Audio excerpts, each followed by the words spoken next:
ज़रूरी शोबे में एक नए और अहम कदम के तहत कृषि विज्ञान केंद्र बांडीपुरा ने आज वादी में पहली बार आबी फसलें मखाना और बड़ा सिंगाड़ा मुतारिफ करवाया।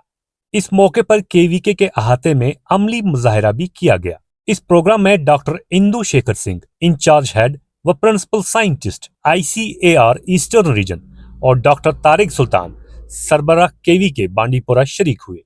डॉक्टर इंदु शेखर सिंह ने कहा कि ये आबी फसलें किसानों के लिए आमदनी बढ़ाने और ग़िज़ाई ज़रूरियात पूरी करने में मददगार साबित हो सकती है। अभी जो मखाना का निर्यात, जो पफ हम लोग खाते हैं मार्केट में, व्हाइट पफ, वो पूरे विश्व के करीब 25 देशों में उसके निर्यात हो रहे हैं थोड़े बहुत।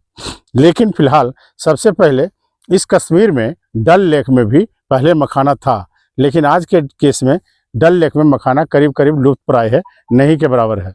तो उस मखाना को हमको कश्मीर में इंट्रोड्यूस करना था, लगाना था।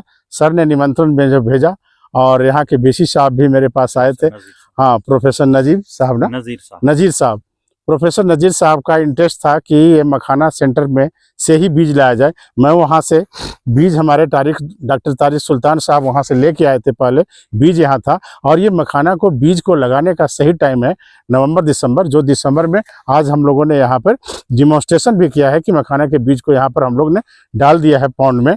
इन्होंने BSc एग्रीकल्चर के तलबा से भी गुफ्तगू की और मखाना और सिंगाड़ा की ग़िज़ाई और तिबी अहमियत के बारे में बताया। इन्होंने कहा कि मखाना सेहत के लिए बहुत फायदेमंद है, जबकि सिंगाड़ा भी ग़िज़ाइयत से भरपूर फसल है। कमर्शियल वैल्यू अगर अच्छा प्रोडक्शन माना जाता है कि 1 हेक्टेयर में इसका प्रोडक्शन जो है 25 से 30 क्विंटल आता है, जब बढ़िया प्रोडक्शन होता है। अब अगर हम 1 हेक्टेयर में यहाँ अगर 10 क्विंटल भी ले लेते हैं, 8 क्विंटल भी ले लेते हैं तो अच्छा है। लेकिन ये जानना जरूरी है कि 1 हेक्टेयर में आज के डेट में किसान को शुद्ध लाभ 1.5 लाख से रुपये से लेकर के 4 लाख रुपए तक आ सकते हैं। शुद्ध लाभ आएगा 1 हेक्टेयर के खेती करने से किसान को। तो किसान को अच्छा खासा इसमें मुनाफा है, जो कि आपको धान में नहीं मिलेगा, राइस में नहीं मिलेगा, व्हीट में नहीं मिलेगा, मेज में नहीं मिलेगा। तो ये कैश क्रॉप है और इससे किसान को काफ़ी ज़्यादा फायदा होने की ये आशा है, अनुमान करते हैं हम। और बाकी मेरे तरफ तो किसान ले रहे हैं। और जहाँ कहीं भी, और सबसे ज़्यादा मखाना आपका बिहार में होता है, जहाँ 85 to 90% है। बिहार, बंगाल, असम, मणिपुर और अभी सभी राज्यों में थोड़ा थोड़ा जा रहा है। यूपी में भी हो रहा है, छत्तीसगढ़ में भी हो रहा है। और उसी के क्रम में हम आज कश्मीर में, आज यहाँ कृषि विज्ञान केंद्र बांदीपुरा में डॉक्टर साहब तारिक सुल्तान साहब के निर्देशन में हम यहाँ इसकी शुरुआत कर रहे हैं। आज जो सिंघाड़ा हम लाए हैं वो थॉर्नलेस है, उसमें कांटे नहीं है। उसको छीलना, उसको सेल करना आसान है। उसका जो हार्ड कोटिलेडन है, उसके कवर है, उसको निकालना आसान है। तो आज जो सिंघाड़ा लाए हैं हम अपने सेंटर पे दरभंगा में मखाना अनुसंधान केंद्र में, ये जो सिंघाड़ा है वहाँ की वैरायटी है और ये स्वर्ण लोहित वैरायटी के नाम से रेड कलर का है। और जो हरा है वो स्वर्ण हरित है।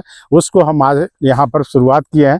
सर ने इसकी भी मांग रखी थी कि अपना सिंघाड़ा भी लाइए जो कांटा नहीं है उसमें, और उसका प्रोडक्शन भी ज़्यादा है। और उसकी प्रोडक्शन जो है किसान अगर करेंगे तो अच्छा प्रोडक्शन होगा, तो 10 टन से 12 टन प्रति हेक्टेयर होगा। इस मौके पर डॉक्टर तारिक सुल्तान ने कहा कि इन्हें पूरा यकीन है कि ये फसलें किसानों के लिए मुफीद साबित होंगी।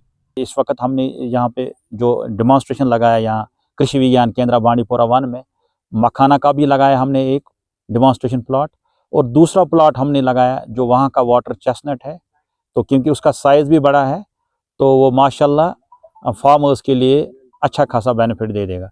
तो कोशिश कर रहे हैं हम इंशाल्लाह, जो वॉलर बैंक्स के एरियाज़ हैं जहाँ पे मार्शी लैंड से, या जब पानी चढ़ता है, जो इनका दहन का फील्ड होता है, ये कभी कभी 2-2, 3-3 साल बाद इनको ये पैडी की जो प्रोडक्शन वो भी बहुत कम होती है। हम कोशिश कर रहे हैं जो वॉलर बैंक्स के एरियाज़ हैं, जो इनकी इकनॉमी है, वो हम कोशिश कर रहे हैं उनकी इकनॉमी इन्हांसमेंट ऑफ लाइवलीहुड बहुत इंक्रीज़ हो जाए। जो हमारे वाइस चांसलर साहब हैं प्रोफेसर नज़ीर अहमद गनाई साहब, वो इस पर ज़ोर दे रहे हैं कि कोशिश करनी चाहिए ज़मींदार भाइयों की कि जो हमारे खासकर जो वॉलर बैंक्स के एरियाज़ हैं, जैसे हाजन से लेके यहाँ पे क्योनुसा घाट तक, जो भी आलूसा घाट, कानली बाग, ये तकरीबन 32-36 विलेजेस आ रहे हैं इसमें।